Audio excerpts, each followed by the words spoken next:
All right, y'all. Welcome back to VARCheck. I'm Taps, and I'm joined here by some special guests. But firstly, the man on the right of me, he's come back off another injury, a whole nother injury. So he's match fit. You're gonna see him again for the rest of the episodes, rest of the shows. Yeah, no, you know what to say. I had a little spell like I was acting like Anthony Martial, going down every 2 training sessions. But we're back. We're better. No longer Martial. We're back. You're back. Okay. So right now we're at the TD Stadium and we're filming. This is one of our new segments, and I haven't yet named it. It's either gonna be called Vamos Atleti or it's gonna be the Atleti bias, but it's gonna be between one of those. Because Atleti fans over here. We're in the capital. We're at the TD Stadium. Recording. We have some good vibes around, and we're just gonna talk footy, CPL, and more specifically, if you haven't already clued in, Atleti. So I'm joined here by some special guests. I'm gonna let you guys take the floor. Awesome. My name's Jon. I am a relatively new member of the Capital City Supporters Group. I've been helping with the game day experience, with making sure that everyone's having a great time here at TD Place, that the players really know that we're here for them and that they have our support. I'm relatively new to football fandom as it is. I'm one of the rare people who got into soccer through the Canadian Premier League. People will say, "Oh, what EPL team do you follow? Like, do you follow La Liga or anything else?" I'm like, no, the true cream of the crop. That's some Atletico Ottawa football. Yeah. It's really brought me into professional fandom when it comes to football, and it's really been an incredible experience to be with the Capital City Supporters Group and really helping to build that culture in Ottawa. Oh yeah. My name is Joseph. I am also a member of Capital City Supporters Group, a little bit longer than Jon. I'm also a Canadian Soccer Association trained and English Football Association certified coach. And I'm currently the competitive coach for the Boys U10 program at Nepean Hotspurs here in Ottawa. Perfect. So we have some proper members. As you guys might have seen by the posts and everything else, we do show when we're in the dub, which is right over there, So we have the members here to kind of like take you guys on what a normal day would be like as an Atleti fan, and just to kind of like talk more about the team, so like you guys get to know more about the team, especially if it's in your own backyard. So we're first going to just like start with the history of Atleti. Well, it's relatively new, 2020. Expansion team, I would say the best so far. So guys, just take us through the early stages of Atleti and like how we got to be the most massive team in the CPL. That's the thing. Check it out. So just take us through the early stages and how Atleti got to from then to now.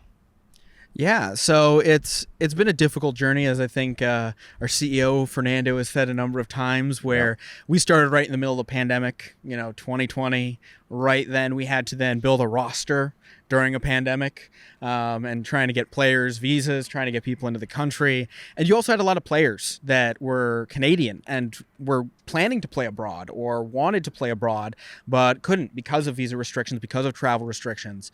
So that meant that a lot of players landed with us, and we've gotten to kind of help nurture that Canadian talent quite a bit.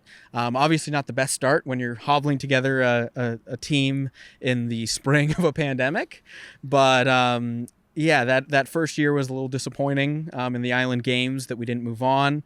And then our 2021 season was, things got a little worse, unfortunately. We finished bottom of the table. And while we were still looking to build that footy culture and build what Ottawa can be as a soccer city, it was definitely not the golden age that we now get to enjoy a little bit. Oh, yeah. I clued in.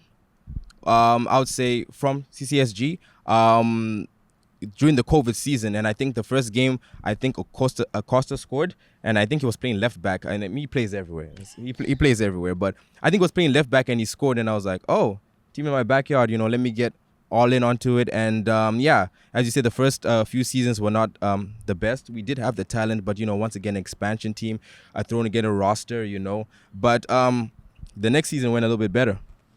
right? The last Yeah. season it went really good. 2022 was just something else entirely. We had started to really figure out how this league worked, especially back in since we have the unique privilege of being owned and operated by Atletico de Madrid back in Spain. We have the privilege of being the only team in the CPL to have that kind of backing and that kind of confidence from another club, from an organization, and so we had this precedence to get ahead and do better.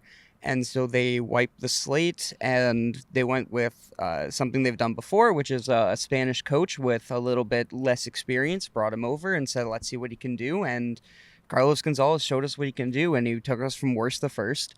He did it in the most nail-biting and frustrating fashion, but he did it, and I think that's part of what makes this fan base so great, is that we had to earn it, and we had to watch our team earn it, and we sat there and we chewed through all our nails, we ground our teeth down to dust, and here we are. We're defending champions, and we may not have had the best start this year, but things are turning around already. And it was always our plan to trail at half to further create humiliation for everyone else. Yeah. So.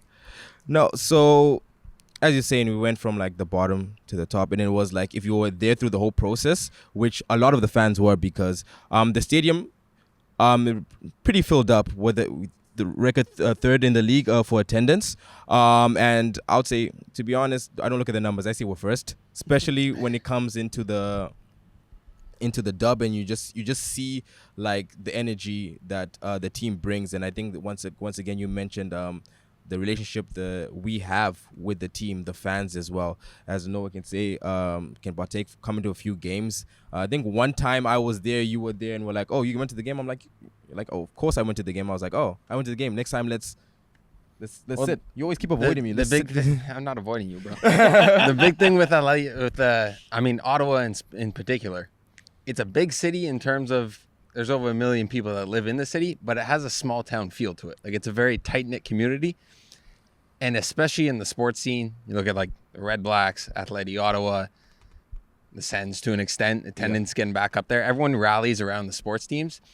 And the excitement of having Atletico Ottawa here, being backed by Atletico de Madrid, everyone just rallied around it, and it's just taken off since then. Yeah, 100%.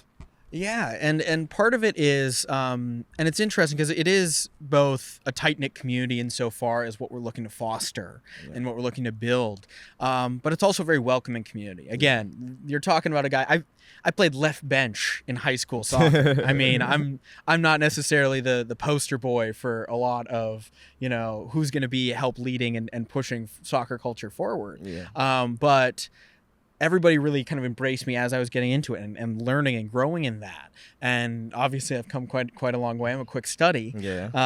But at the end of the day, it's a tight-knit community that's looking to grow. Oh, yeah. And when it comes to growth, you need to be open to new people. I mean, it's funny. I think back to when I first met you, Taps, where we were at the Glebe Central pub, and I had no idea who you were, and you just walked up and said, "Oh, what's going on, man?" And I was like, "Oh, hi, I'm new here. Who are you?" But again, it's that kind of welcoming face that we're able to put forward as fans and as a fan base to people coming in for the first time, if they're new to soccer, if they're soccer veterans, if they follow other leagues, whatever that may be. I think the real value there is in trying to get people, as intimidating as it might seem because we're loud and we're shouting, that we are looking to bring people in. We are looking to really grow this sport, and we're looking to grow this fan base.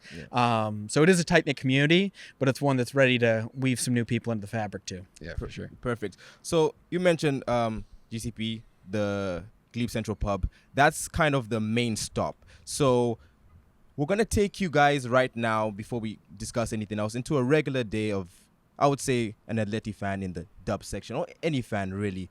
You started off, I would say, an hour bit at the GCP. Get some beverages, whatever your choice. And then after that, sometimes there's a march to the stadium. The big games, there's a march to the stadium. You come, you join in, we sing songs, and then as soon as you get in here, it's game time. Everyone feels it because we're all part. Like, we're the 12th, 11th, 13th man and everything else, you know what I'm saying? So, yeah. You really feel it, and then from there you just come inside. But you guys just take us, like, I would say, just give us a little bit of a feel of how it is to feel in the dub. Go ahead.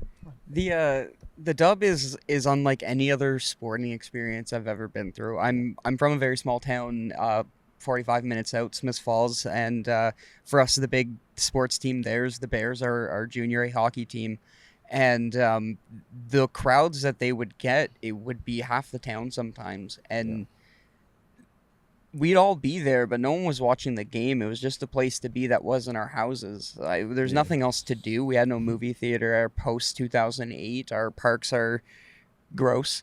I mean, it's a lovely town, and there's more to do than I'm letting on. But the biggest draw was the Bears, and still is the Bears. And when I moved here to Ottawa and got to come here to the dub and experience people not just watching the game, but feeling the game and being a part of it, even though they're in the stands, you could do more, you could feel more, and it was no longer just a game, and it was no longer just a stadium. It is a home, a refuge for people who want to be involved in these things and get these kind of things done, and it's just an absolutely amazing place to be with amazing people. Oh yeah, 100%. So another thing is that, for example, the team, I would say the organization in a total, they really have a impact on, I would say, community development. For example, we do have for example, this year our third kit was inspired by the Shelters Movers. So it's a pink kit, guys. Check it out once again. Check it out on the team's website, and I think it had like some of the messages from the kids written on it. It's a beautiful kid, beautiful idea, and they raised money, which they regularly do for, I would say, social impacts. I would say, which one of the impacts, or which one of the, I would say, statements that the club has brought out, which one has, like, I would say, I wouldn't say touched you, but which one has you like mostly like kind of aligned yourself with, because they do so much? Yeah, I'll field it first, where I think Shelter Movers was probably my favorite. In a lot of ways, it was a really great collaboration. And it's one that started years ago from a more grassroots perspective, where we had players like Drew Becky going out and volunteering and supporting that organization. And then last year, we had more players going out and showing up to their events and, helping moves happen. Especially when it comes to families that are really struggling with intimate partner violence. It's a very sensitive situation. It's a very difficult situation, and making sure that they have support and that they have community backing is something that I think is incredibly important, and I'm incredibly proud that the club has really focused on that. So the Purple Kit was a great collaboration. It's not messages but drawings from some of the kids that are going through this very traumatic and difficult time, so they can see themselves reflected on the pitch. They can see themselves reflected in those players that are going out there and putting it all out there for the 90. So I think that's probably the big headline grabber. It's the one that I think everyone would kind of say, but it really, I think, connected a lot with me. For me, it's every year Atletico Ottawa teams up with Ottawa's pet shelters, and they do a day where they bring in a dog who is looking for his forever home, and they bring them here and they show them off. A couple months ago adopted a kitten myself. Shout out to Pigeon. He was his mother didn't want to take care of him. Like the cat that birthed him didn't want to take care of him. Just he was the outcast of the litter, and he was also deaf, born congenitally deaf, and so. To me, he's a cat that has extra steps to take care of him, and I think that's something that not everyone can do or everyone should do, and it's something that's impacted me greatly and has changed my life in such a great way. And to be able to have an organization both on Atletico Ottawa and with the shelters that says, hey, we're going to bring in these animals that deserve a home and deserve somewhere great, and we're going to show them to people who are going to do that, and they bring them here, and at halftime they do these dog shows, and I think that's wonderful because it dispels some of these awful notations that the dog training world is a terrible place, because there are certainly terrible dog trainers, but they're not all like that. And you come here and you see how happy these dogs are chasing frisbees and doing backflips off their owners and all this kind of thing. it's incredible because it is genuine, it is heartwarming, and it's such a good organization, and it's a good thing to be a part of. Oh yeah, 100%. All right, so now we're just gonna talk about on the field. So, we've done very well. I mean, the season hasn't been the best, but once again, a whole lot of new players. The team is now kind of, I would say, they're kind of gelling.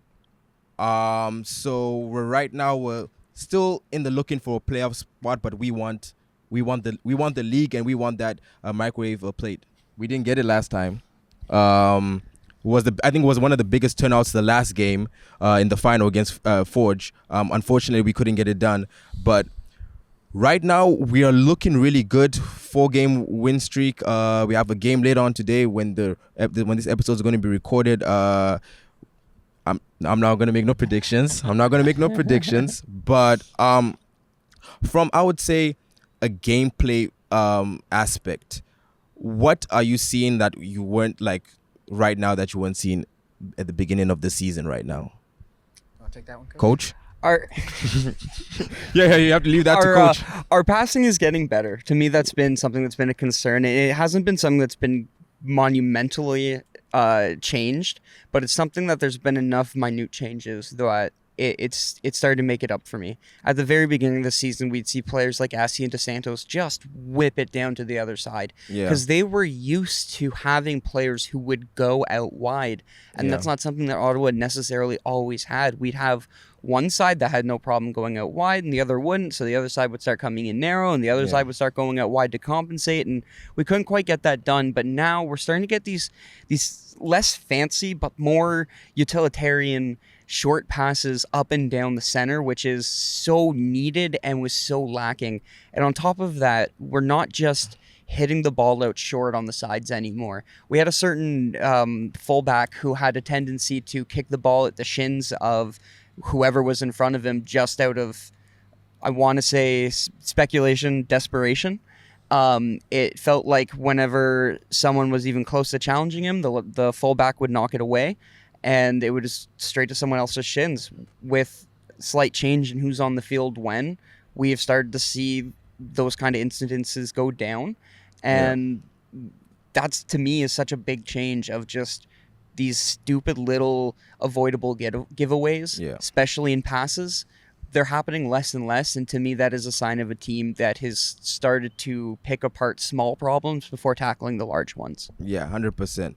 So I would just add, while we're now getting into the win column, I think there's been a lot of that talent. And last year there was a lot of results that we just eked out the draw, grab a draw from the clutches of defeat, where we've caught some losses instead of those draws, where we might have been the better team on the day, and a 93rd minute squeaker just gets in, and suddenly we're in the losers column. So I think as much as there is a lot of growth that we've seen with this team, there's definitely a little bit of the quality's been there. It's about digging deep and really finding ways to utilize that talent and get the results more than just the performances. More recently, the team has been able to play a full 90 minutes. The biggest thing we saw at the start of the season was one really good 45 and then another 45 where they were completely shut off. We're not quite at the point where it is 100% of the 90 minutes, but 75 minutes of good play right now has made a huge difference compared to 45. Oh, yeah.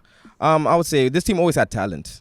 Even beginning when we made some of the signings, I was like, I wasn't expecting that, but I'll take it. And so now you can kind of see them gel and just kind of move forward, And once again, they always...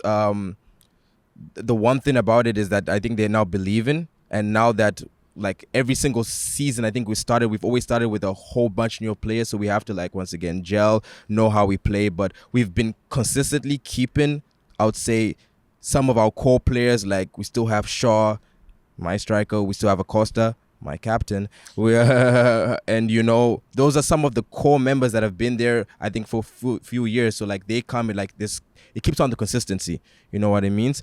And so we're just gonna lastly just really talk about why we're the most massive fans. Wally couldn't make it here today, but You know, I don't know. Him and Noah was supposed to get Wally here. He said Noah didn't let him know. It's a whole thing.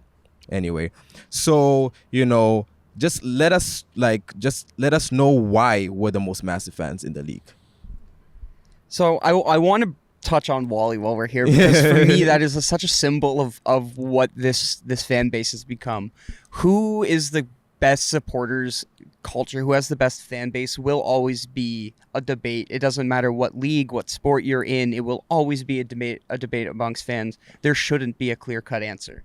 And every group has their own reason as to why it's them. For me, it is that inflatable dinosaur that just showed up one day. Because you have to understand, he wasn't supposed to be anything. He was a children's toy that Bryce Crossman had, and our current president and matchday officer, he hadn't brought to the beach party last season because it was thematically correct and is the kind of funny bullshit that Bryce likes to pull. Yeah. So he brings the inflatable dinosaur, inflates it, and suddenly everyone has this thing to rally behind, this tangible pass-around object who some guy got drunk and took home with him and then delivered to Bryce's house a couple days later with a six-pack.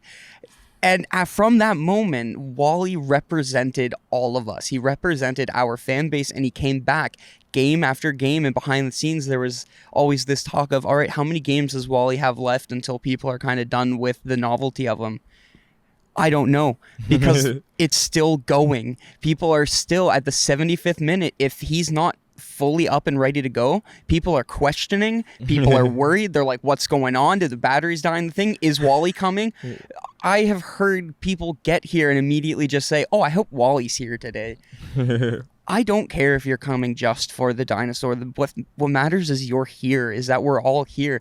And this singular thing, this object, completely changed the identity of this club in ways that no one could have predicted, no one could have planned for, and here we are. And to me, that's why we are where we are, because we are the kind of nonsense group of misfit people who would look at Inflatable Dinosaur and say, yep, that's our president. That's our leader. Ottawa's got a T-Rex.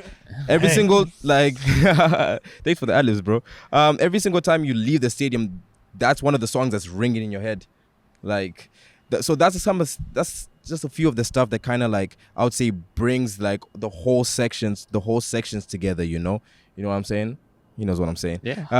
Everyone knows. Yeah. So, we're just gonna also touch on, I would say, the development of, like, I would say, football in Ottawa since Atletico really has come.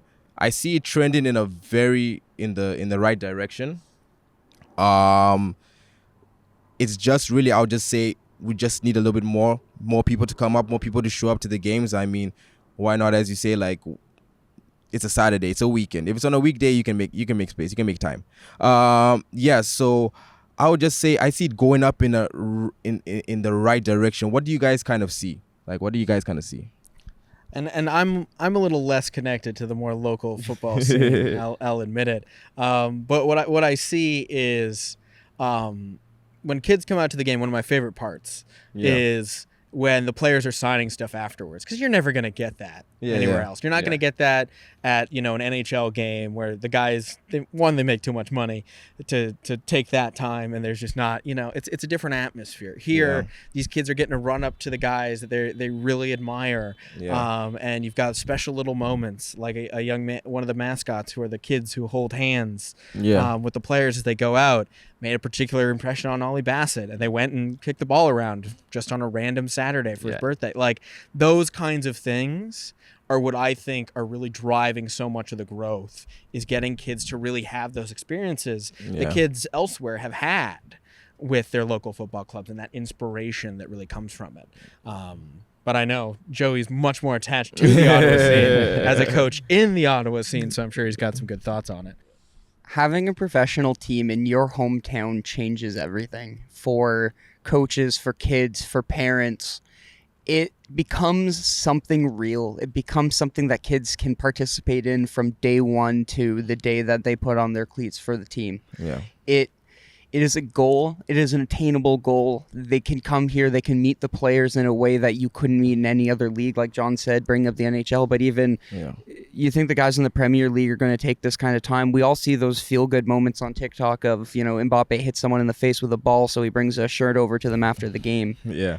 We don't need an injury to happen. We don't need the players to create a feel-good story, because here they just happens naturally. Here they understand what it means to these kids, and this club understands what it means to these kids. It is moving in an upwards direction. You're right, Taps. It is moving in the right direction, but it's also moving in a fairly narrow direction, in that there's a selection of clubs within the group of powered by clubs that do get some more attention than others. Yeah. And that happens, and it happens with any team, with any program that you're trying to do, because that's just the nature of the game. But I think there's some opportunities that Atletico Ottawa has that they're missing out on. I think not hosting a festival or tournament for U15 or U11, U10 is something that should immediately be talked about, something that should be on their docket of things to look at, especially considering that there are other youth clubs that have their own festivals, like Gloucester. The Hornets have their own tournament that they host. So these are all important things that Atletico Ottawa could do to continue forward with their development, and it's things that they need to look at. But all in all, it's in the right place at the right time right now. Alrighty, guys. So that'll be the end of the episode. Once again, guys, thank you guys for coming again. We're going to see you guys again 100%. Noah, thanks for coming back from injury. Yes, once again, shout out to Jacob down to the wire. He's not mic'd up today, but he's outside. Shout out to everybody else. Shout out to the design team. Everything else would be in our... Noah, you wrap it off. Everything will be down in the description. Make sure you like, subscribe, share the videos with your friends. Follow us on social media. You know what to do. Thanks for watching, guys. All right, guys, thanks. Take care, everyone.